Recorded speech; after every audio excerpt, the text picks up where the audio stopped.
Қыздар, міне мынау бізде екінші видео. Бірінші видеоны сілтеме бойынша өтіп көре аласыздар. Карпман үшбұрышы, жалпы жертва, спасатель, агрессор деген ол кім? Бұл өте керемет жалпы ұғым, жақсы түсіндірген бұл жерде мысалмен. Карпман үшбұрышы. Карпман үшбұрышында бізде бұл ойын, бұл негізі ойын. Қандай ойын? Бұл жерде әр адам өз рөлін ойнайды. Кейде адамдар рөлмен ауысып тұрады, ситуацияға қарай, жағдайға қарай адамдар ауысып тұрады. Жалпы бұл ойын кімнен басталады? Агрессор деген әрқашан біреуге қоғанлығы көрсететін, ренжітіп жүретін, қысым жасайтын сондай адам. Қоғамда өздеріңіз естіп жатасыздар. Адамдар біреуге жалып айтады.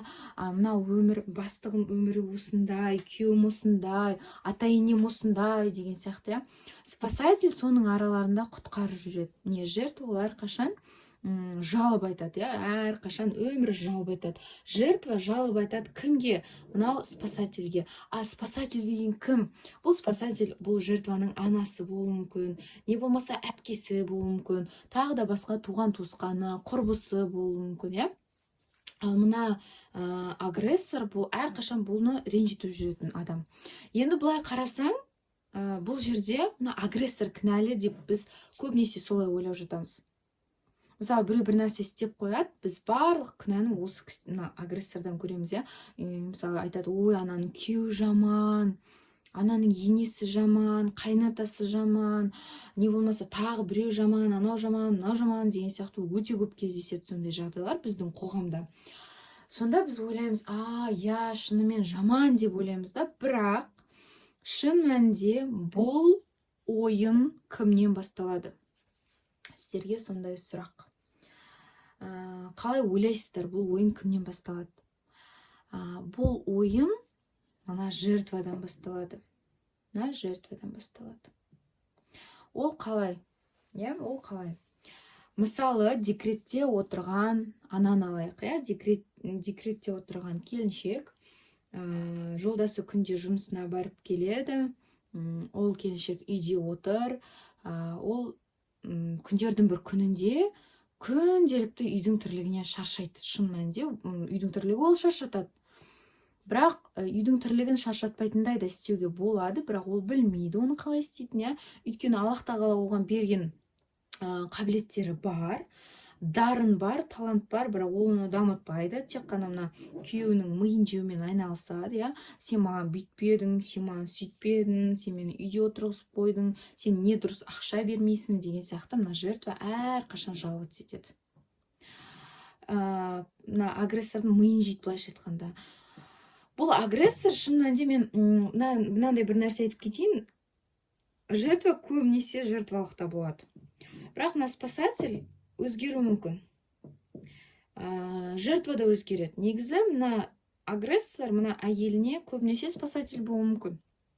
Әйелдің жағдайын істейді, көмектеседі, киімдерін алып береді, тамағын алып береді, анда-санда шығарып тұрады, барынша енді былайша айтқанда қолынан келгенше жағдайын жасауға тырысады, істеп береді, істейді, апаратын жеріне апарады деген сияқты. Бірақ бұл жертваның көңіл күйі ешқашан толмайды. Ананы бүйтпедім, сөйтпедім деген сияқты жаңағыдай кішкентай бала сияқты. Біз балаларға, психологияда жалпы балаларға біз былайша айтқанда жадный болмауымыз керек. Біз балаға әрдайым жомарт болуымыз керек та. Махаббатқа жомарт, қалауын алып беруінде деген сияқты, барғысы келетін жерге апаруымызда біз жомарт болуымыз керек, шын мәнінде. Бірақ ол ысырап болмау керек. Енді оның да балансы болу керек та. Енді қараңыздар. Бірақ бұл жертва кішкентай бала сияқты. Бұл жертва шын мәнінде өз өміріне өзі жауапкершілік алғысы келмейді. Ол әрқашан, мысалы, нормальный спасатель болып жүрген күйеуін алады да агрессор қылып жібереді. Қалай агрессор қылады? Ол жаңағыдай миын жеумен. Миын жеу деген ол сен маған бүйтпедің, сен маған сөйтпедің, маған ананы әпермедің, мына жаққа апармадың, мені қыдыртпадың. То есть мына жертва бүкіл жауапкершілікті күйеуіне ысыра салады. Мен бұл жерде ойбай сендер жертва болмаңдар, давайте жұмысқа шығыңдар деген мағынаны айтып жатқан жоқпын, қыздар. Бұл жерде бірінші кезекте мына жертва өзінің психологиялық тұрғыда өз-өзімен жұмыс жасау керек. Не себепті ол жертва болып жүр? Не себепті ол тек қана күйеуінен көреді деген сияқты? Бұл жерде әрине ислами тұрғыда адамның иманы әлсіреген. Шын мәнінде адам басқа адамдардан емес, тек қана Алладан күтіп, Алладан сұрап, Аллаға тәуекел етіп, Алла разылығы үшін амал жасаған кезде Алла береке беріп қояды. Бірақ қалай? Мына жертва міне отырысынан ақ көріп тұрсыздар, өмірі жылайды, өмірі жаловаться етеді, күйеуім андай, ата-енем мынандай. Мына агрессордың орнына ата-ене де болуы мүмкін, абысында болуы мүмкін, немесе ата-ана болуы мүмкін, мысалы күйеуге шықпасаңыз. Сондай моменттер болады бұл жерде. Енді қараңыздар. Ойын әрине жертвадан басталады. Өйткені жертва өз өміріне өзі жауапкершілік алғысы келмейді. Жертва, қыздар, тек өмірге жауапкершілік алу емес. Бұл жерде адам элементарно өзінің эмоциясына жауапкершілік ала білу керек.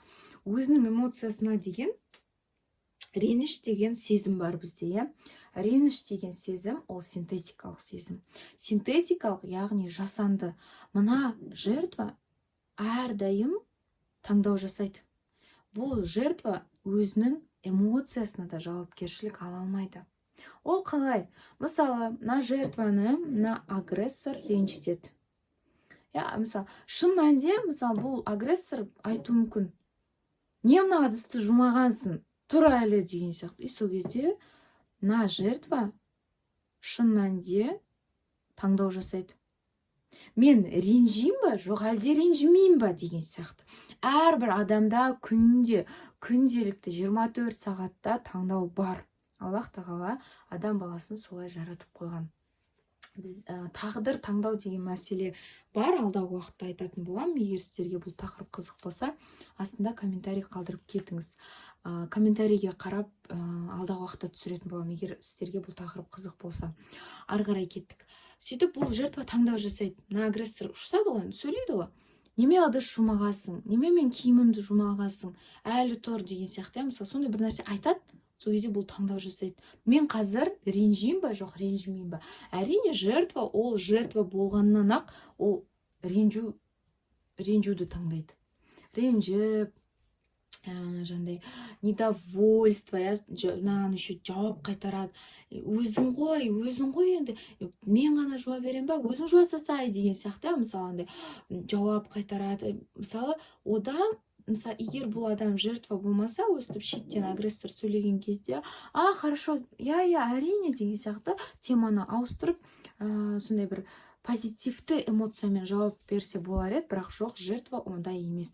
Жертва соған кіріп кетеді. Жертва ренжу деген таңдау жасайды. Ренжу деген ол таңдауы ғой, жертваның таңдауы. Сөйтіп, агрессордың бір сөзін бұл алады да анасына айтады. Мысалы, күйеуі болса, өзі болса, анасы болады, анасына айтады. Өмірі өстіп жүреді, маған әрқашан сөйлейді, маған әрқашан ұрсады, бүйтеді, сөйтеді деген сияқты. Немесе әпкесі болуы мүмкін, немесе құрбысы болуы мүмкін, подругасы. Сол кезде айтады: мынау деген агрессор, мына күйеуім деген осында әрқашан мені өстейді, бүйтеді. Кейбір жерлерде абьюзер деп те айтып жатады. Абьюзер, агрессор бәрі бір ұғым. Сосын спасательге айтады, құрбысына, немесе әпкесіне, немесе анасына айтады: өмірі мен өстіп жүреді, әрқашан ұрса береді, елдің көзінше де ұрса салады, бүйтеді, сөйтеді деген сияқты жертва айтады. Сөйтіп спасатель, бұл спасательға негізінде признание керек. Бұл спасатель өстіп құтқарып признание алғысы келеді. Өйткені балық шағында признание жетіспеген. Сосын ол айтады: мына жертваны тыңдайды, жертваға көмектеседі. Сосын жертва айтады: рахмет саған, осы сен болмасаң қайтер едім деген сияқты. Сөйтіп мына спасатель мынаның сол признанияны естіп, бұл жай табады да. Ұнайды да, өйткені құтқарған ұнайды да. Сөйтіп бұл жай табады. бұл жертва жаңағыдай осындай халсіз күйде болғанды жақсы көреді да, оны біреу келіп осындай жаным деген бұндай енді кішкентай балалық шағында жетіспеген ғой сондай нәрсе. Сосын бұл спасательді не қылады да, спасательді көргісі келеді. Бірақ қыздар бір адам спасатель болып жүрмейді әрқашан, бұл ауысып жүреді. Мысалы мына спасатель кейде агрессор болып кетуі мүмкін басқа адамға, мысалы агрессор спасатель болып кетуі мүмкін, жертва тоже спасатель болуы мүмкін, тоже агрессор болуы мүмкін по ситуации. Мысалы мен бұл Карпман үшбұрышын білмеген кезде, өз-өзіме жұмыс жасамаған кезде мен шын мәнінде жертва болатынмын, и басқа адамдар маған агрессор болып көрінетін. Бірақ шын мәнінде олар агрессор емес болып шықты. Өйткені мен жертва болғаннан кейін әр жертваға өзінің агрессоры табылады. Айтып тұрмын ғой, мысалы ренжу, ренжімеу таңдау өзіңізде. Ақшаңыз жоқ па, жұмысыңыз жоқ па, өзіңіздің қалауыңызды жасап жатқан жоқсыз ба, білім алып жатқан жоқсыз ба, өзіңізге уақыт бөліп жатқан жоқсыз ба, қыздар? Барлық жұмыс өзіңізде, барлық себеп өзіңізден.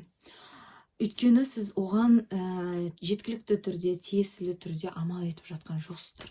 Аллах тағала тәуекелші адамдарды жақсы көреді. Алланың атымен, Алла разылығы үшін, қоғамға пайдалы болу үшін тәуекел етсеңіз, Алла сіздермен бірге. Мына жертвада да болмайсыз, спасатель, агрессор да болмайсыз. Негізінде осы үшбұрыштың ішінде жүретін адам ол бай болмайды. Өйткені мына жертваға не керек? Жертва өстіп, жылап, мыналардың қорғауында, мына спасательдердің қорғауында жүргісі келеді. Өйткені оның кішкентай кезінде ол толмай қалған. Ал спасательге не керек? Спасательге осындай адамдардың, былайша айтқанда, осындай халсіз күйі керек. Өйткені оларға көмектесу арқылы ол признание алады. Признание алғаннан кейін ол ішкі өзінің пробелдарын толтырады. Балалық шағында жетіспей қалған нәрсесін толтырады. Негізі бұл да сол балалық шағында жетіспеген толтырады. Агрессорға не керек? Агрессор да негізі агрессор болумен бай болмайды.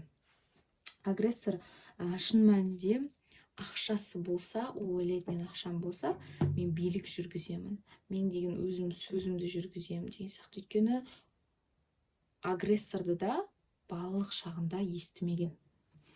Айтады ғой, лишь тот, кого не слышали, громко кричит дейді, громче всех кричит, потому что кішкентай балық шағында ондай нәрселер жетіспеген. Негізі қыздар, мен сіздерге айтайын, біздің балалық шағымыздағы бүкіл непроработанные проблемы, жаңағыдай ата-анамызға деген өкпереніш, претензия, бәрі былайша айтқанда біздің бүгінгі қоғамда бақытты болмауымызға әкеледі. Өйткені балалық шағында бақытты болса, ол міндетті түрде бүгінгі күні бақытты болады. Өйткені мынандай бір керемет нәрсе, балалық шақ, мына жерде балалық, негізінде балалық шақта бала бақытты болу керек. Егер бақытты болмаса, ол мысалы жертва болады, спасатель, агрессор болады. Өстіп, үш бұрыштың арасында айналып жүреді. Үш эго состояние деген нәрсе бар. Егер сіздерге қызықты болса, үш эго состояние міндетті түрде астында комментарийге жазып кетіңіздер. Келесі видео үш эго состояниесі жайлы болады.